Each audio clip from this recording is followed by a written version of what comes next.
in this video, we are going to talk about objects in 3D with 3D sound. So like a radio or something that's talking, uh, some things that seem to sound louder as you get closer to them.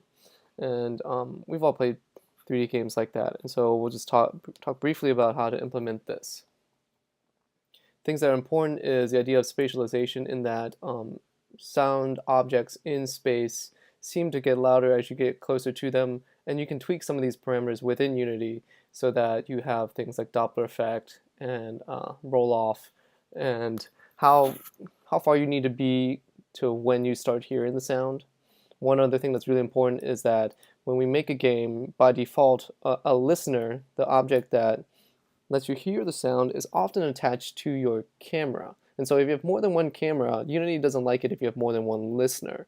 And so it's your job to make sure that you only have one listener in the game, because oftentimes in 3D games, the camera is the eyes of our character oftentimes, and so we place the listener along with the camera.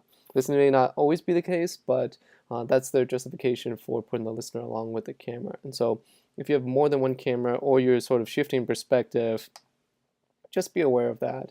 And so if you get an alert in your console saying that you have more than one listener, then that's where you most likely will look first to find a listener and maybe remove it or put it somewhere else.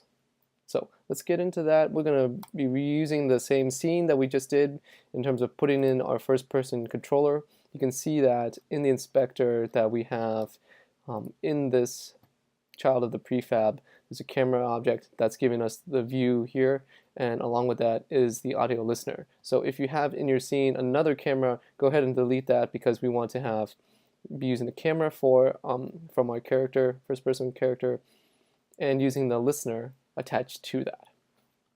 Great. And so now that we have this, we want to create an object that's going to have sound emitting from it, and I've made a prefab that's like a radio. I'm going to drop it in the scene. You can make one on your own, or just have a cube. We'll zoom in on it so you can see. Real cheesy, made up Unity prefabs, primitives. It's cubes and cylinders. But what's most important about it is on the radio is a audio source, and I put an audio clip on there.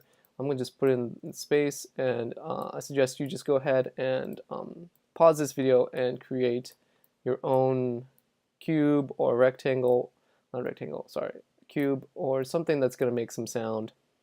And let's just put it far enough from you that we're going to be able to change the size of the throw of the sound, so that you can walk into the space and start hearing it, walk out of it, and just see what the difference is when you walk into that area. I don't know if this video is going to be able to show that I'm hearing sound, but I'll let you know when I start hearing it. So let's go ahead and pause and create your own object, and make sure that you put an audio source on there as well as an audio clip attached to it.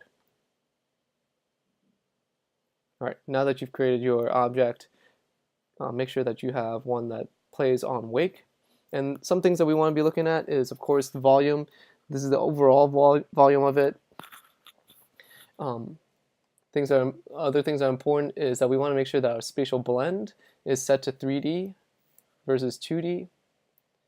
If you mouse over these elements, you'll have some tooltips that appear that tell you some more information about it. Another thing that's really important is the max distance. This lets you know how far your character has to be before you can start hearing the sound.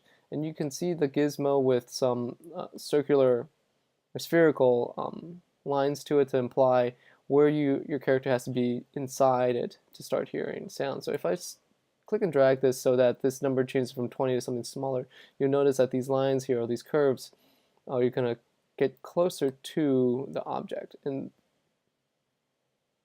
get really small. I'm going to set it to something like this, and we'll be able to see that when we have our character start walking towards the radio, which is right in front of it, we should start to hear it, and not hear it when we're out of it. Let's see. Everything's kind of... Let's see. Where's my radio? Okay. So I don't know if you can hear in this video that there's some sound right now. When I'm stepping closer, it gets louder and louder and louder. As I step away, it's really faint. And then when I'm away like that, sort of disembodied. And when I'm away, I don't hear anything. Get closer. I hear it again. This would be nice if you have, like, if you're implying some sound or you have actual objects in the scene that are making sound.